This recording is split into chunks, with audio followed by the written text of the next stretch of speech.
அதை ஒவ்வொரு தேர்தலில் குஷ்பு எந்த இடத்துல போட்டியிடுவானா குஷ்பு தவிர்த்து உலகத்தில் அத்தனை பேருக்கு தெரியும்.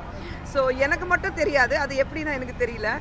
ஒவ்வொரு முறையும் நான் சொல்லிட்டு இருக்கேன், போட்டியிடுறது முக்கியம் இல்லை, கட்சி ஜெயிக்கணும், அவ்வளோதான். நம்ம கட்சி வெற்றி பெற்றாக்க நிச்சயமாக அந்த கட்சியில் இருக்கிறவங்க அத்தனை பேர் வெற்றி பெற மாதிரி பிரதமர் மோடி அவர்களுடைய ஒரு கனவு இருக்குது. தமிழகத்திலேருந்து அத்தனை பேர் பாராளுமன்றத்துக்கு போகணும். ஏன்னா இங்கிருந்து பாராளுமன்றத்துக்கு போனாதான் நிச்சயமாக அந்த சென்ட்ரலில் இருக்கும்போது உங்களுடைய எல்லா பாலிசிஸ், உங்களுடைய எல்லா ஸ்கீம்ஸ் தமிழகத்துக்கு கொடுக்க முடியும்.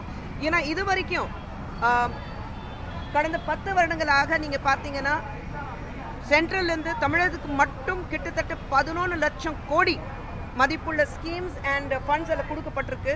ஆனால் இது வரைக்கும் என்ன பண்ணியிருக்காங்கன்னு தெரியல. இன்றைக்கி தமிழகம் நம்ம நாட்டிலேயே வந்து த ஹையஸ்ட் பாரோயிங் ஸ்டேட், நிறைய கடன் இருக்கிறது ஒரு மாநிலம் சொன்னாக்கா அது தமிழகம் தான் இருக்குது. கிட்டத்தட்ட 8.5 கோடி லட்சம்.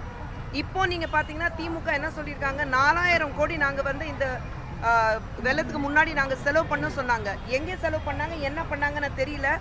எங்கே செலவு பண்ணியிருக்காங்க, அவங்க சொந்தமாக ஒரு வீடு வாங்குறதுக்கும் வண்டி வாங்குறதுக்கும் வெளிநாட்டில் வந்து அவங்களுடைய கம்ப்ளீட் ப்ராப்பர்ட்டிஸை வந்து செட்டில் பண்ணுறதுக்கும் அவங்க ஒரு வரிசையாக டைனஸ்டி பாலிடிக்ஸ் சொல்கிறோம், அதுக்காக வந்து அவங்க அடுத்த 7 தலைமுறைக்கு வந்து சேர்த்து வச்சுருக்காங்களான்னு எனக்கு தெரியல. ஆனால் நிச்சயமாக சென்னைக்கு எந்த செலவு பண்ணலை.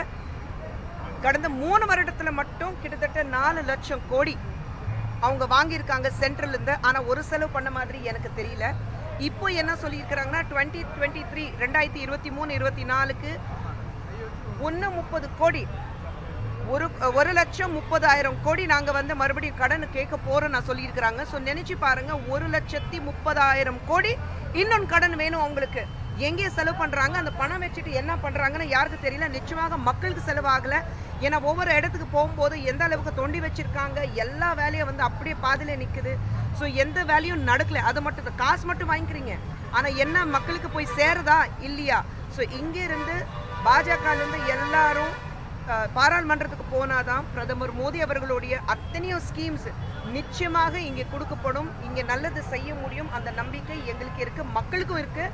அதனால தான் மக்கள் இந்த முறை நிச்சயமாக பாஜக இருக்கிற அத்தனை வேட்பாளர்கள் வந்து தேர்ந்தெடுப்பாங்கன்னு ஒரு நம்பிக்கை. இந்த தேர்தலில் அதிமுக வலுவான போட்டியாளராக பார்க்குறீங்களா, இல்லை திமுகவுக்கும் பாஜகவுக்கும் தான் போட்டி பார்க்குறீங்களா மேடம்? நாங்கள் யாரும் போட்டியாக பார்க்கல.